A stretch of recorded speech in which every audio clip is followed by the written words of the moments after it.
Good morning, everyone.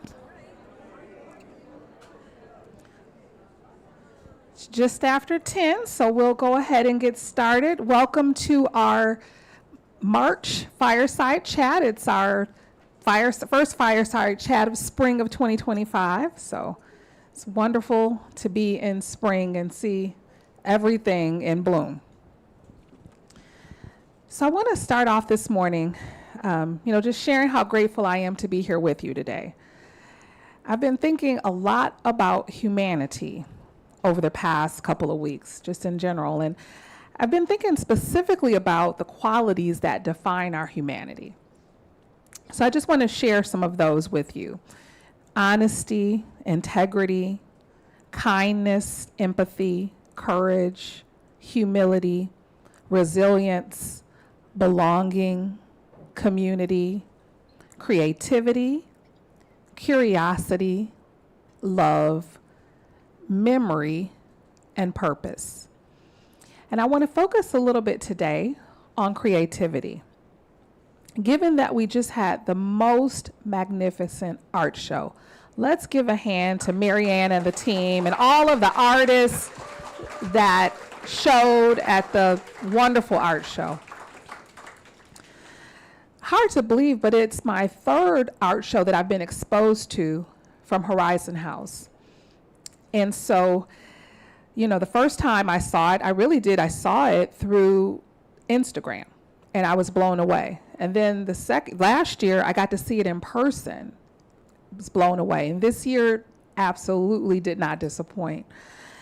And so when I think about what a magnificent art show we have and art in general, art is something that awakens my humanity. Prior to coming to Horizon House, I spent 7 years in one of the most traumatized communities in the country. And I spent that time, just really working on just problem after problem after problem, just decades of problems. And in doing that, I didn't engage with creativity or art at all. I really felt like it was more of a luxury, and it was something I almost felt guilty even thinking about, given the magnitude of problems. And so it wasn't until I attended an event, kind of begrudgingly so. It was an event at the local art museum, which we had a beautiful, kind of brand new art museum. And I got there and I just was overwhelmed with emotion. And it really tapped into my humanity. And it made me rethink art completely, that it's not a luxury. It's not a luxury at all. It's, about self-expression. It's the thing that really feeds your human spirit. And so our annual art show it's just a reminder of the creativity that we're surrounded by at Horizon House. And as someone who does not feel creative at all, I'll have to tell you it's quite humbling to come to the art show. I started reading through Julia Cameron's The Artist's Way. Have any of you ever read that book? Okay, I see hands up. So, this will be familiar to you. I started reading through it. It's something I'm going to be working through over the next 3 months. And I'm leaning into it quite a bit. There are a couple of quotes that just really resonated for me at this particular time in life. And so there are two I want to share with you. One says, in times of pain, when the future is too terrifying to contemplate and the past too painful to remember, I've learned to pay attention to right now. The precise moment I was in was always the only safe space for me. The other one is, do you know how old, this is someone in one of Julia's workshops said, do you know how old I'll be by the time I learn to play the piano, play the guitar, saxophone, sing, draw, cook, on and on, make films, comedies. And she tells them, yes, the same age you'll be if you don't.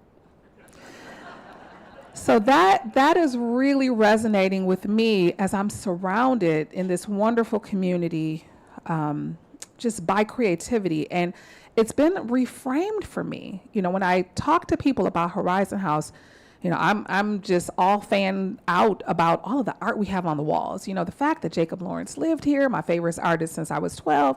I think I probably tell everybody that I encounter that. And I talk a lot about the art that is here. When Love and Company came and they did their focus groups, they lifted up something different and helped me shift my thinking. They talked about the creative space and all of the makers that are here as being the most important part of Horizon House. And so that's really shifted how I think about the community here, how I'm starting to, well, how I want to see myself. And so I just want to leave you with this. During these uncertain times, lean into your creativity. It may be therapeutic for you, but it also may be helpful for others. I had a really wonderful conversation with Dick Cole earlier, last week, and he talked about the 60s, and he talked about how important some of the protest music was to other people to help them get through difficult times. And it made me think about this time we're in where, there's a lot of uncertainty. And so lean into your creativity. You just never know what you share with others, how it really might, just help them through some really difficult times. So I wanted to share that this morning. I want to talk a little bit about operational efficiency as well. And so operational efficiency is one of our 2025 priorities at Horizon House. And we're really focused on it because we're growing. And if we can't be efficient with the size of organization we are now, it's going to make it more difficult to manage a larger organization. So we are pretty laser focused. We have a cross-departmental innovation team that's working with a Kaizen consultant named Steve Finney to help us with continuous process improvements. And, we really are committed to this. I've heard from a variety of residents, just a sense of concern around the number of vacant apartments. And so I wanted to address this morning and share with you around our goal of operational efficiency. And there are really two explanations. One of the things is it does take us longer to renovate the apartments that we are getting ready for residents who are transitioning from the West Wing. So we're spending time on that. So it seems like things are vacant, but we're spending time on that. We're working through how to reduce the amount of days between apartments being not occupied. But the other thing is also, I just want to assure people that we have a robust interest list at Horizon House. We really do. There's not a concern that people don't want to move in here and things are truly vacant. It really is around us just getting faster with how we, renovate apartments. It has nothing to do with a difficulty in selling them. So I just wanted to make sure people knew that and they weren't worrying, because I've had people say, there's a lot of vacant apartments on my floor. They are typically sold even before they're finished being redone. We've had some snags this year with fire finals that left apartments vacant for a little longer than usual.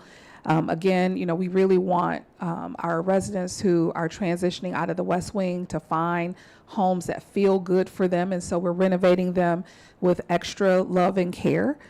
But I wanted to be able to share that with you, that we've got two groups working, cross-functionally on operational efficiency.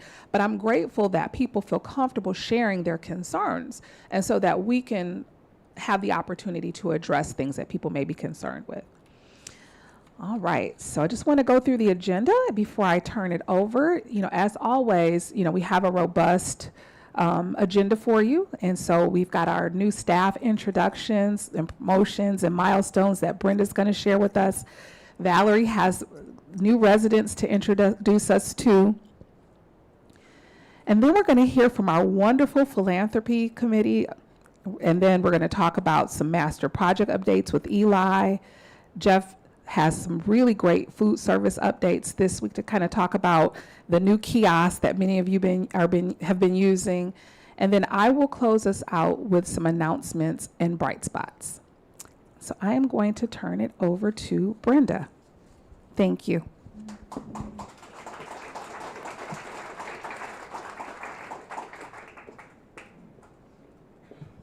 Good morning, everyone, and welcome to spring. It's been some interesting weather with a really sunny day and then some lightning strikes at night, but it's been beautiful. Well, I'm here to share with you our new hires that we've welcomed since our last Fireside chat. So in assisted living, we have welcomed Jacinta as an elder care assistant, Marife as an elder care RN, and Kasim as an elder care RN. We've also welcomed Steve as our new security officer. Chase, if you haven't met him, is actually in the back next to Risa. He is here. If you don't know, Nick had an awesome opportunity, and Horizon House was able to support him to take a little bit of time away to pursue that. So Chase is here, jumped right in to be able to support us. So we're excited to have you, Chase. And then we've also welcomed Greg, who's helping our team temporarily, but it may be something that's more long-term.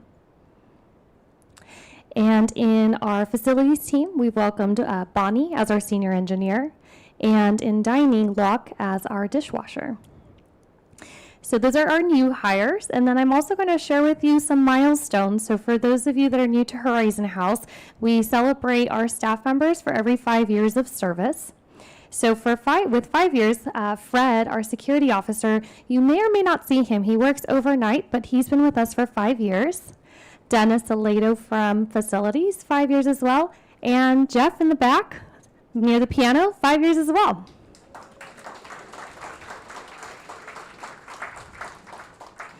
And then our next milestone is for 10 years.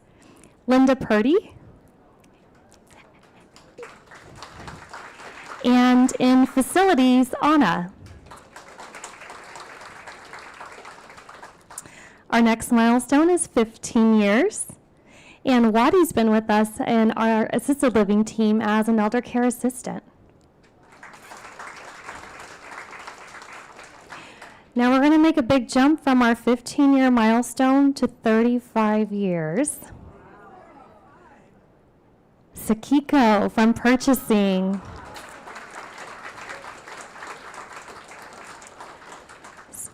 So we're really excited to share with you especially the tenure that our staff members have here with Horizon House. I probably say this every Fireside chat, but it's because my thought on this has not changed. Times are changing and people don't stay as long with organizations, so it's always really exciting to see how long people continue to stay here for the very different reasons, working with each of you, and it's just a satisfying work environment, so thank you. So I'm going to go ahead and turn it over to Valerie for our new resident introductions.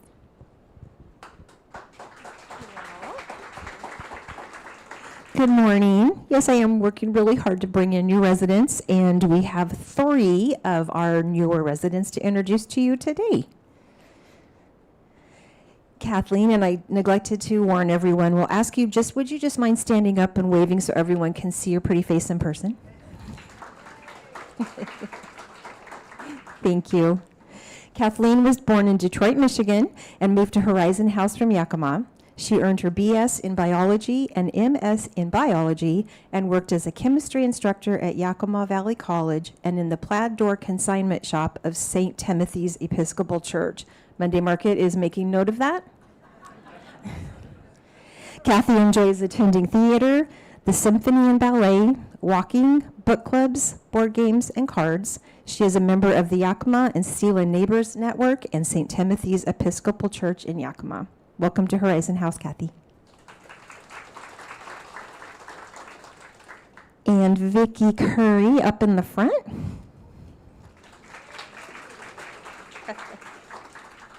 Sounds like she's already met her neighbors. Vicki was born in Seattle and had lived in 18 different places, both in the States and abroad, before she was 18 years old due to her dad's job. She earned an economics degree from Western Washington University and her Master of Social Work from the University of Washington and worked as a social worker. Vicki enjoys reading, early music, theater, mountaineering, and English country dance. Welcome to Horizon House, Vicki, and that is my bad. It's Vicki with an I. Sorry.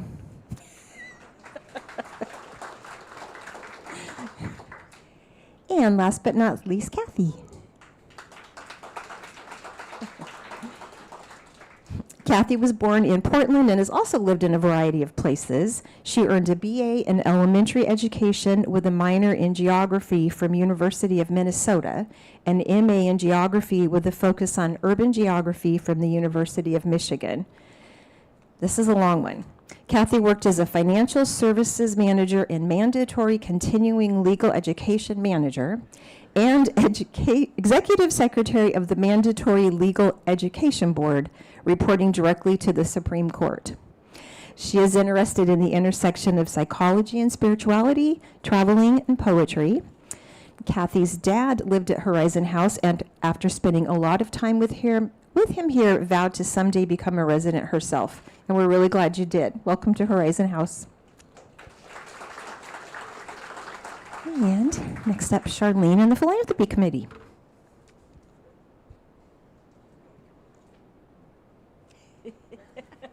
Thank you.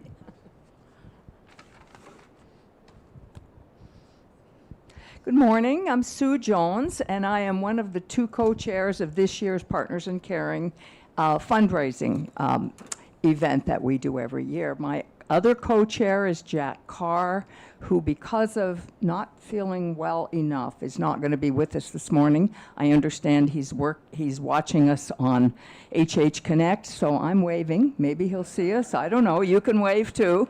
And we hope we'll see Jack next month. He's been involved in the planning that we're having, and we'll really hope to see him very soon. Partners in Caring is our annual fundraising that we do for our endowment, and we are the people who have given you your cookies that you have on your chairs today, so please enjoy that.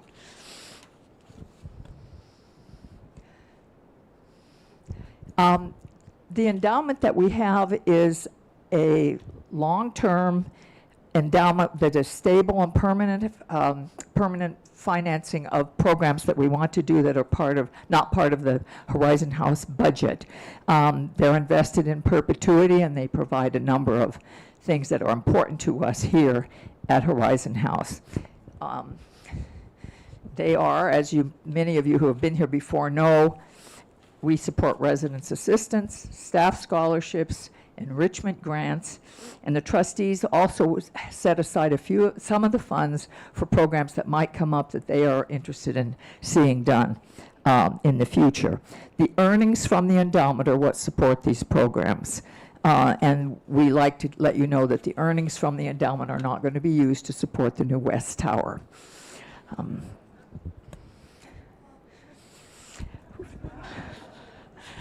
Residence assistance is a program that many of us hold very dear. This is the program that provides funds for our neighbors and friends who, through no fault of their own, have run out of resources to support their time here at Horizon House.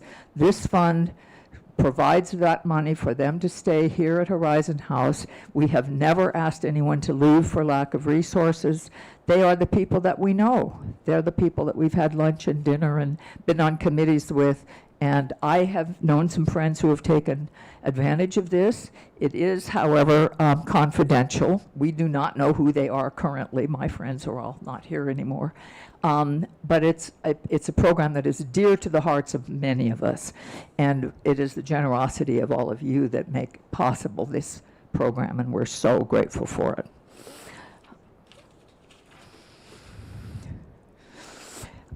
The second thing we do is also dear to many of us, and this is staff scholarships. We have both staff and their college-age dependents who are entitled to some funding from the staff scholarship program. This program we like because we think it supports staff retention. People come here because this is a program that's important to them. It helps in recruitment. And it also develops the next generation of leaders, and we are proud to be part of that.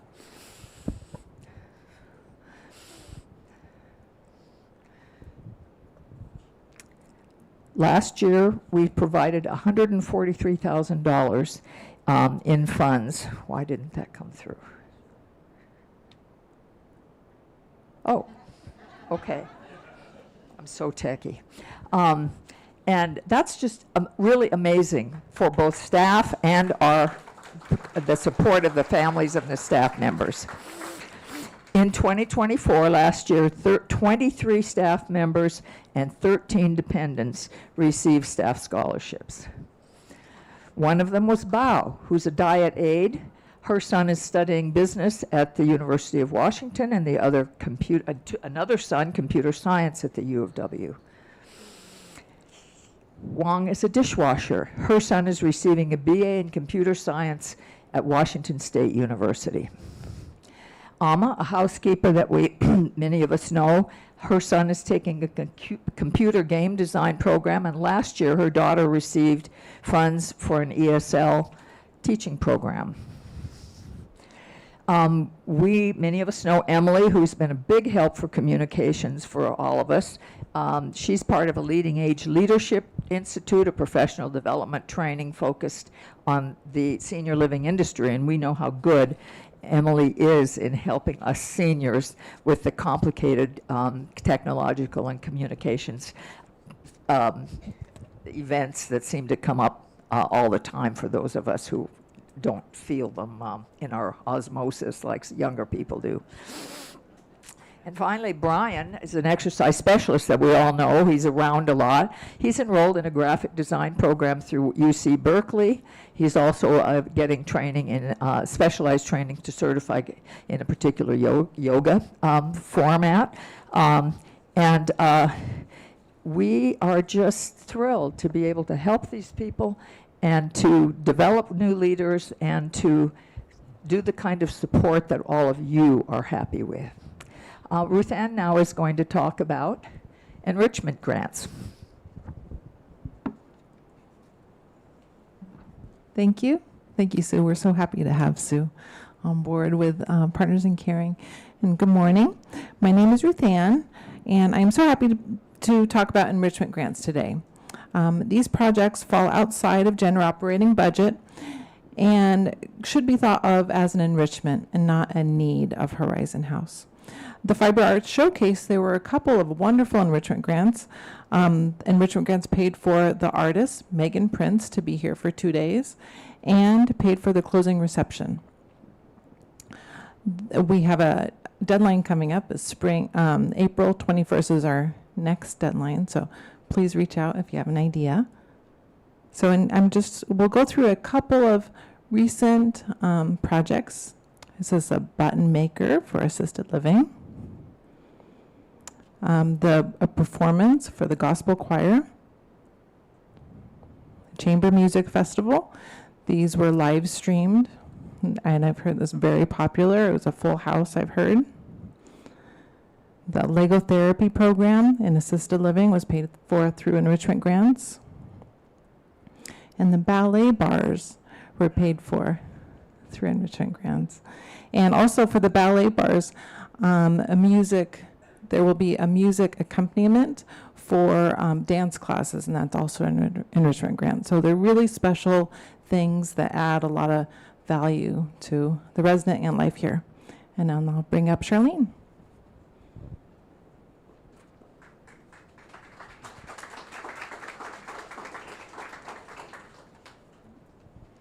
Good morning, everyone. Thank you for coming, and thank you, Sue and Ruth Ann, for sharing some of your information about Partners in Caring.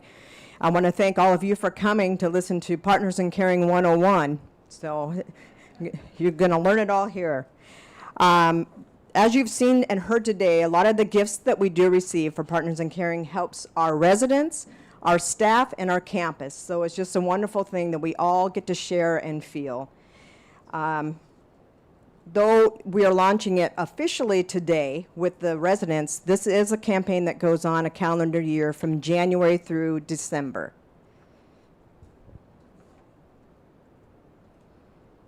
I'm happy to share that as of today, we have received over $75,000, and these are from the groups listed here. I also want to shout out to our businesses that do work here at Horizon House, and they see what a special place it is. And we've gotten 5 commitments from some of our businesses that have brought in, over $6,000.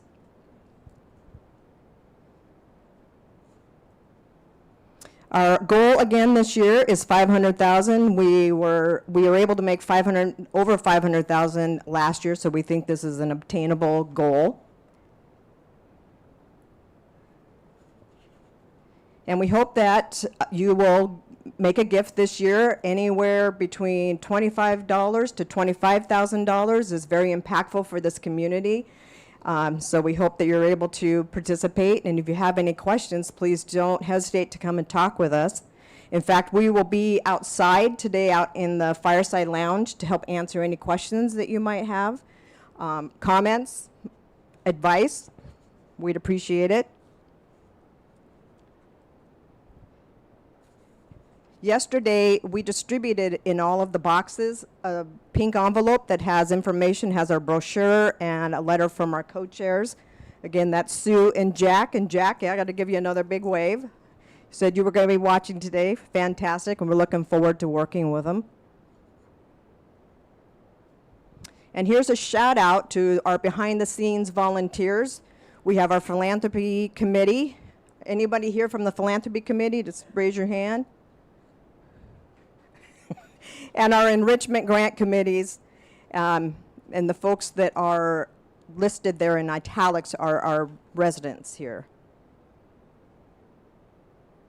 Coming up, save the date, we have a happy hour on Monday, April 7th, out here in the Fireside Lounge, so hopefully you can make it. Everyone is invited. And we also have a staff scholarship recipient celebration that'll happen in June. It's like a little graduation. We'll have some of our recipients here to talk about what the fund has done for their lives. And it's just a fun time, and have some cake and get to know each other more. Ice Cream Social, it's a favorite event that happens in July 1st, and that'll be in the Parkview Lounge and Terrace. So everyone is welcome to attend that. And that's all I have. I'm going to welcome up Eli.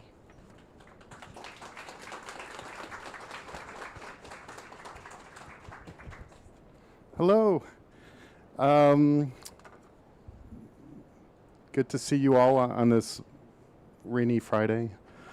So regarding our master planning projects, happy to announce that not only are the amenity spaces that we created in the second floor are complete, but they are now in use and operational.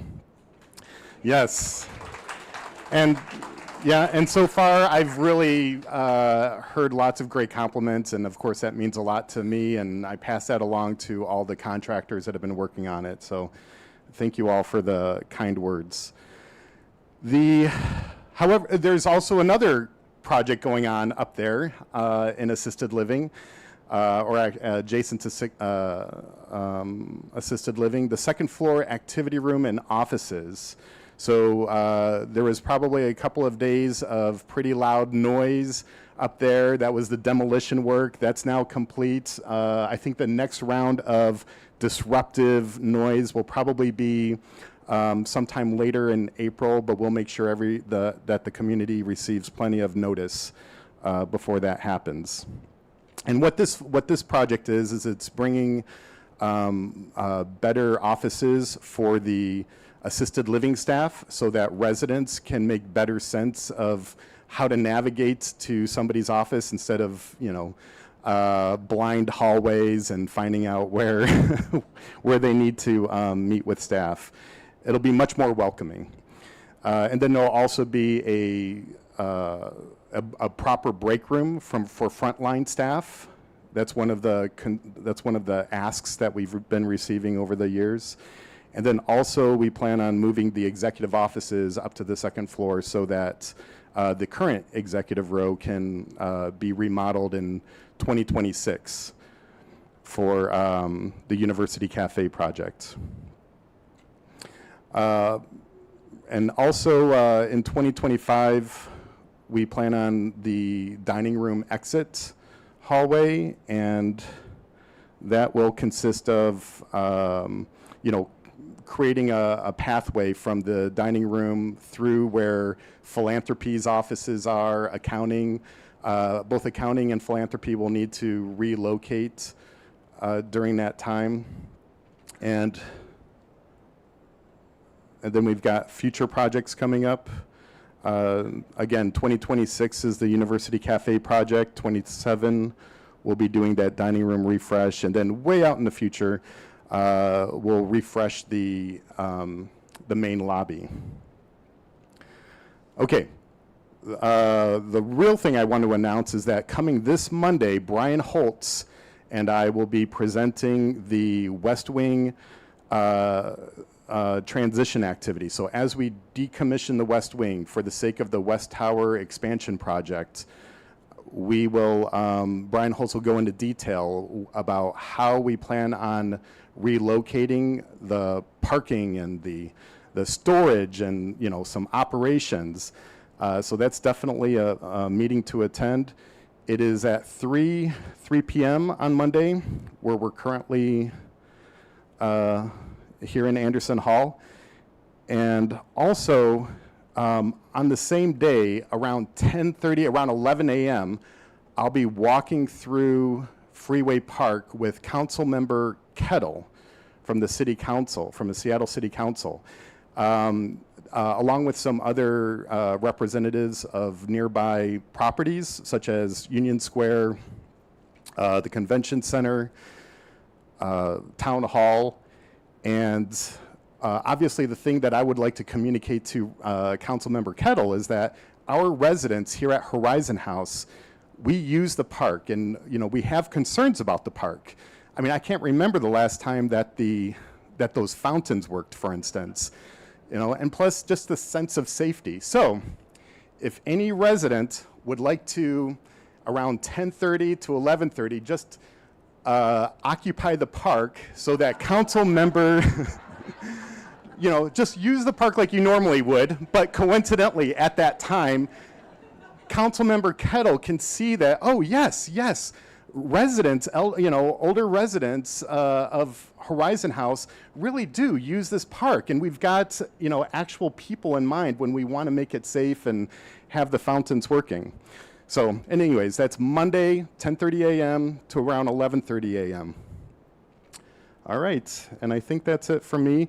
Please don't forget about the presentation boards down on B2, B1, just outside Brian Holtz's office. And there's also a comment box there if you want to write a note to me anonymously or not anonymously. Feel free to sign it, and I'll get back with you. And that's it from me. Next is Jeff Townley. Thank you, Eli. All right, well, good morning, everyone. Let's see here real quick. Good morning. All right. So, as Erica was saying, you know, we've got the self-check kiosk has been up and going in the bistro for a few weeks now, and I hope most of you have gotten a chance to play around with it and use it a little bit, but we've definitely got some good usage out of it, and hope to see more and more as the time goes on. So if you're ever over there and you want to try it out and you haven't done it before, feel free to talk to the staff. They're pretty good at helping people out, or call for me and I'll come give you a little walkthrough on that. But it's going pretty well. So then, kind of in conjunction with that, the next thing we did this week was we launched the online portal where you could order your food from the dining room from the confines of your apartment or on your cell phone. And so that's been starting this week. So it's through the K4 app, and the reason we use it from the K4 app is because that talks to the system that the Terrace Dining Room uses for ordering your food. All right, and what's good about this is it means there's no extra passwords for you needed. All right, which we all like, I think. And what you'll do is it'll also allow you to see your balance, your information, and things like that, which are very, very helpful. So how do you access it? When you're in your K4 app, you go into the dining section. There's a dining info area there, and then an ordering folder you can see right on the screen there. So you click that, and it brings you to this big box here. Just click right in the middle of that box, and that'll take you into the platform. And we don't want to go through too many details of this, but what we have going on is you can come to our class later today, or sign up for a later class, and we'll show you how to use that. One thing to note, it's just for the Terrace Dining Room. So the everyday menu, the weekly specials, the daily specials we do, that is what you'll order from there, and that's only for pickup or delivery. Delivery with a fee, of course. If you're looking to come and dine in the dining room, you just come in, have your reservation, and you'll order at your table like you normally do. So, and keep in mind, other events like buffets, the prime rib station, special holiday meals, that won't be available online as well. Think of it, if you're coming down to grab it anyways from the buffet or the prime rib station, there's no need to pre-order it ahead of time. And then, like I was saying, if you want to learn more, today we have a class at 2 o'clock, and there's still some openings in that class, so please contact Emily, and we can get you into that class at 2 o'clock, and we'll go through the whole process and show you how to access it and how to order food. It's definitely key if you are coming to that class. Bring your laptop, bring your tablet, bring the device you're going to be using to order off of, so we can kind of go through the exercises together on that. And then if you can't attend today, come attend one of Emily's classes in the future where she does her K4 app classes. She'll be covering the online portal in her classes in the future, so that'll be another way for you to get some information on that. And keep an eye on the alert for when the next classes are. And then you can always reach out to me as well if you want a little one-on-one help with that. You can bring your computer or tablet down to the desk, and I can help you go through that as well. So we want to be helpful for you. Just reach out to us if you need some extra help with that. And keep in mind, too, you don't have to use it. You can still call the bistro. You can still come down to the bistro and order the way you always have. These are just some extra tools for us to use. One more thing I wanted to say before we move on to Erica. The next event we got coming up around the corner is the Easter brunch. So that's going to be on April 20th. We're going to do reservation signups on April 1st, and that's going to be Tuesday at 2 o'clock right outside the dining room. If you can't attend at that time, shoot me an email and we'll get you a spot on Easter brunch. There'll be 2 seatings like we normally do. It'll be 10:30 and 12:30 for the seatings. And look for the menu in this week's packet so you can get a sneak peek on what we'll be serving that day. So that's all I got, and I'd like to bring back up Erica. Thank you.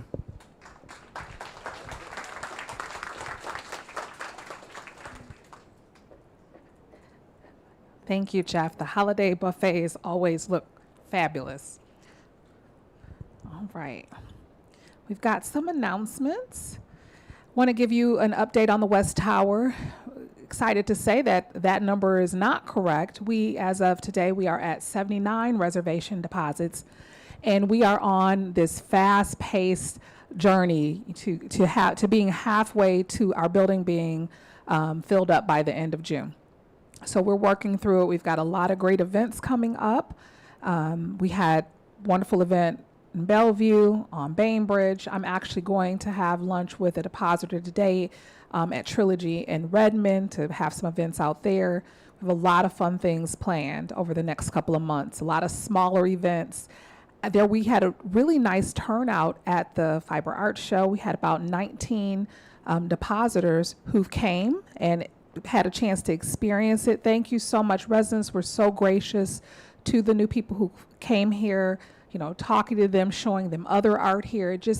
We're continuously building community. Wanted to remind people we do have a reservation deposit thermometer poster in the mailroom that we keep updated. And, we are on our way. And thank you to everyone who has just continued to support us. The sales and marketing department, they have been having these inside scoop meetings. I have to report today is canceled, but for a very good reason. Don's first grandchild, which is a granddaughter, was born last night, and so he flew to California today to be able to meet his new granddaughter. So it was canceled for today, but they will have one on April 4th from 1 to 2 in the Sky Lounge. To just learn more, this was in response to residents saying, I don't know the sales team.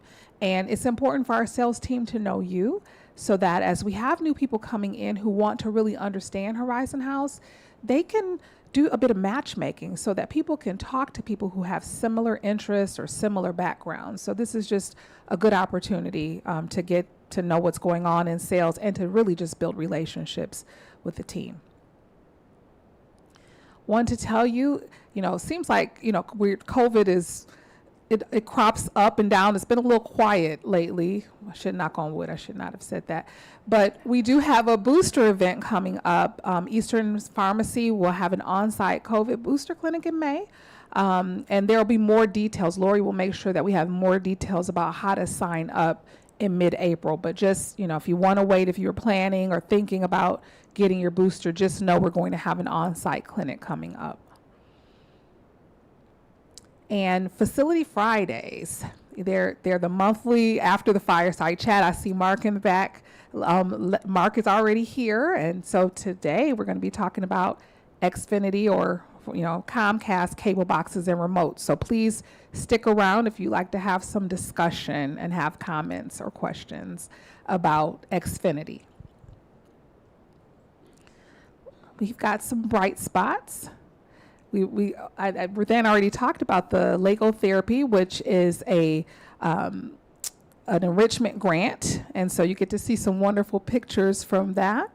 We've got a lot of fun things going up, and I feel like we've already kind of talked about our bright spots because Eli shared the assisted living dining reopening. If you haven't had a chance to go up there, please get a chance and do a tour and see it. It's so beautiful. It really is. Beautiful views, just a beautiful dining experience. It was a long time coming, but residents are happy. I see some residents from assisted living here right now, and Donna, he has a thumb up. I agree, it's so beautiful. So if you haven't had a chance to go walk through, please see it. There's some flooring and new paint, and so it looks bigger, brighter, really open. Just a real nice job done. And we have quite a bit of time for question and answers. So I'm going to ask if we've got some extra microphones to take them around, and we have time. So please share your burning questions or comments.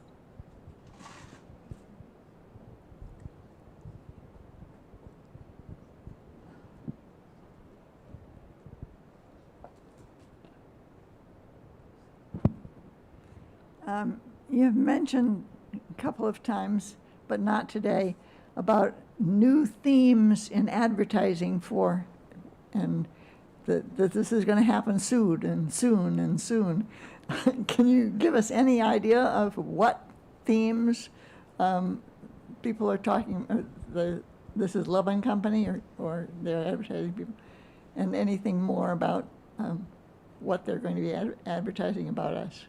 Yes, so I had hoped to have a confirmation on a date where Love and Company was going to come and present the new brand expression. I'm asking that they come on site in June for another meeting, and then they can present to the community what the new brand expression looks like and have a chance to go through some of the question and answers. It will be launched in May, but having some time to do a deep dive. So that brand expression, it really just is an opportunity to talk about the community and be able to share what the community is through photos, through ads and things like that. They're doing a lot of digital marketing, and so that will be, you'll see it in March, but I do want them to be here to talk about it with the team. So stay tuned. We'll make sure that event gets in the alert when the Love-In team will be on site. We'll have the creative people who spend a lot of time learning from you about Horizon House, and you'll be able to see if the things you told them show up in their work. And can I clarify, it's not changing our logo or the brand that we have now, it's just a different way of showing us. Does that make sense? Yeah, that makes good sense. Thank you. So we you. still have the nice, pretty pink and orange logo. Yeah. We're not changing that It's again. not a change. Yeah. Any other questions?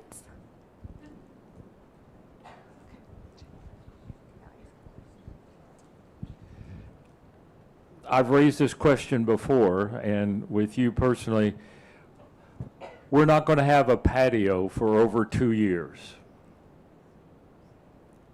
Is there any plan for some alternative? Yes, there are plans for alternative. Eli, do you want to share? Have Eli share what the alternative spaces are. Yes. Oh, they are my glasses. Thank you. So the details of the plan. So yes, there is a plan. The details of the plan will be disclosed for the first time to the community on Monday the 31st. That's this Monday, 3 o'clock in this room.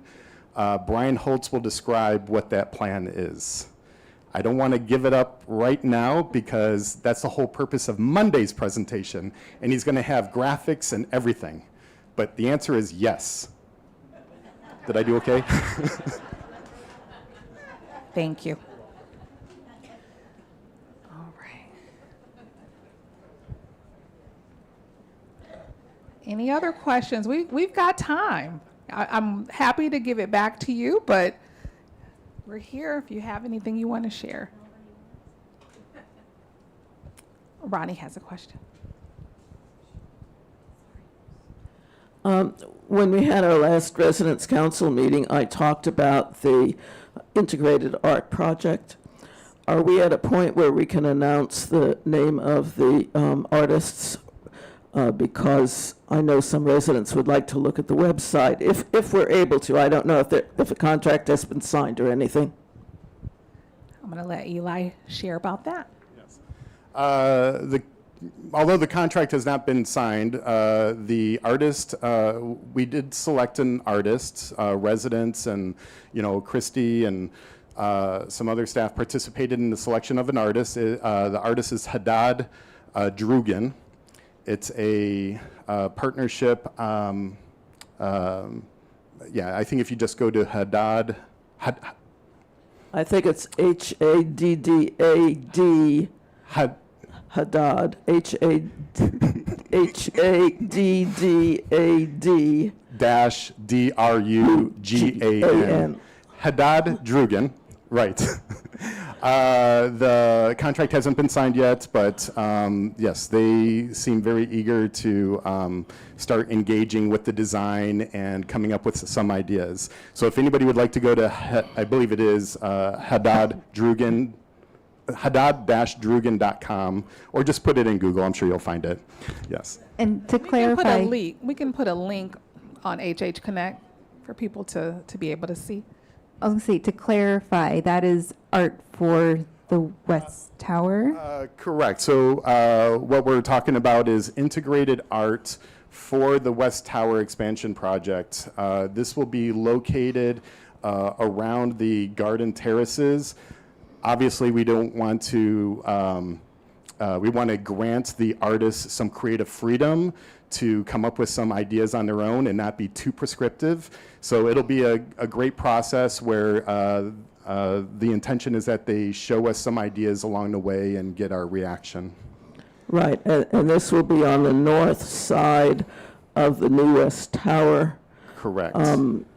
3 stories high, I think, and the whole length of the West Tower. Right. And it's visible in the model that's in the lobby. The space is visible. Correct. Yeah, the space is visible, and that's a good point. Maybe we'll come up with some good graphics to show where within the projects we expect this integrated art to be shown. Thank you, Eli. Yeah, Seattle Mariners won their opening game last night. Is there any chance of us seeing it this season? Seeing it on TV in the North Tower? I'm bringing the experts up today, so.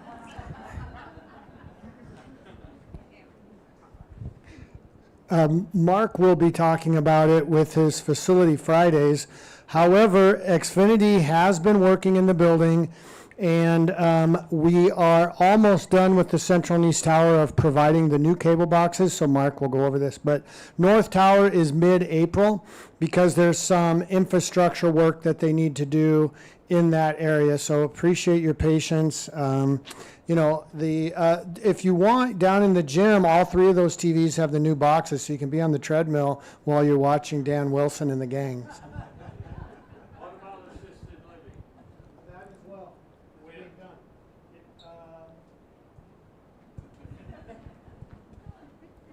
If the assisted living is in the North Tower, it would be on the same schedule. We believe Central and East Tower has already been accomplished. So again, it's by the tower. Central and East Tower and assisted living should have their boxes, and North Tower will be on the same schedule because it's really the infrastructure from floors 5 down that are impacted, and there may be intermittent outages as they're making those connections. There's also an app for those of us cord cutters for $20 a month, if that would hold you over. And that's provided if you have a smart TV where you can stream. All right. Any other questions? Comments? All right, well, I am going to give everyone 9 minutes back in their day. Time is a gift. But thank you so much for coming to the Fireside Chat this month. Thank you.